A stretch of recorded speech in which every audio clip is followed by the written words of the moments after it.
Had no need to fight tonight.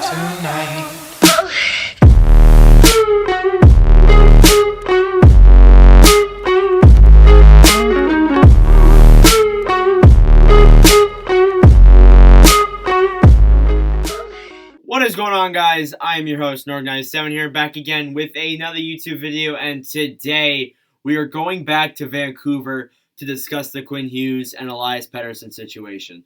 We've made a lot of videos on the channel discussing this, whether it's been, videos combined into different topics, whether it's a video all on its own, whether it's the preview, we've discussed this so many times, and we have another update where it might be time to panic, maybe? So according to Rick Dollywall, and this post, by the way, that I'm about to show on your screen is from Canucks Access on Instagram, by the way, a really reliable Canucks source as a hockey fan. Definitely follow him. It says that Elias Pettersson is deported from Vancouver to join fellow RFA teammate Quinn Hughes in Michigan. They will train together until deals can get done. Now, the thing is with that might not sound like a big deal, but the thing is, though, everyone's coming to Vancouver. Everybody. And by everybody, I mean, Garland's coming, the defense coming, the goaltending's coming. All the guys, who usually come are coming. Podkolzin, the new prospects. You've heard the news over the past couple of weeks. These guys arriving.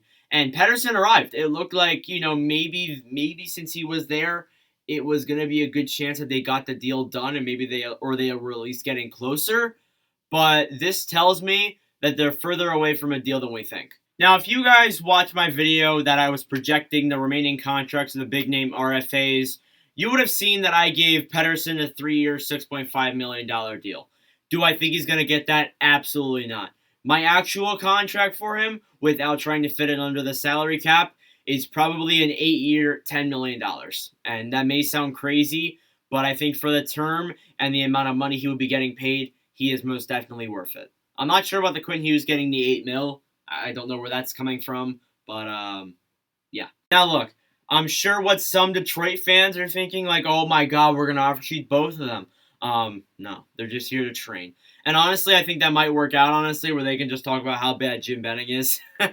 But, in all honesty, if Pettersson is leaving Vancouver after he's already been there, is not a good sign. And that genuinely isn't a good sign for, the contract up and coming, Canucks management in general. It's really not a good sign, genuinely. The other part I don't really understand, too, is that they kind of brought in guys that I'm not saying that they're bad, but they didn't really need them. They signed Tucker Pullman to that 4-year extension, and then they offered him $3 million. That $3 million can make the difference on Pettersson and Hughes. They offered Luke Schenn the amount of money he got offered, and that just blows my mind. Schenn is only good because he's on Tampa, and I'm not saying that. Not saying that to degrade Schenn, but honestly, I can't. Honestly, I don't really feel like Schenn's really developed as that player to be getting paid as much as he is. And the money that they spent on those two guys alone, not even including I think they signed 18 depth guys or something. They signed just a ton of players in free agency. You could have at least used some of that money to give it to Pettersson and Hughes. $10 million is so hard to split between a generational talent and a generational defenseman. It's so hard to do, especially with, how much money people want in the NHL these days. So to wrap it up here for another Quinn Hughes and Elias Pettersson update, I really hope it does get worked out, because if they lose these two players, their playoff odds change significantly. And for the sake of Canucks fans, too, I'm sure there's a lot of Canucks fans that are just absolutely just panicking over the fact that, Pettersson has the option to get offer sheeted. And honestly, since he left Vancouver, they could be in the pointing direction of maybe he wants to do that. Maybe he doesn't want to be in this management anymore. But Pettersson did say once he wanted to win now.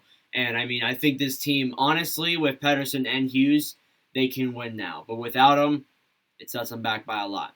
So let me know what you guys think about that in the comments below. If you guys could subscribe, I really would appreciate it. We're so close to 1K. And, let me know in the comments what you guys think about this Quinn Hughes situation and all that good stuff. And let me know what you think, what their next contract's going to be as well, because that would be interesting. But yeah, thank you all for watching, and I will see you guys in the next video. Adios.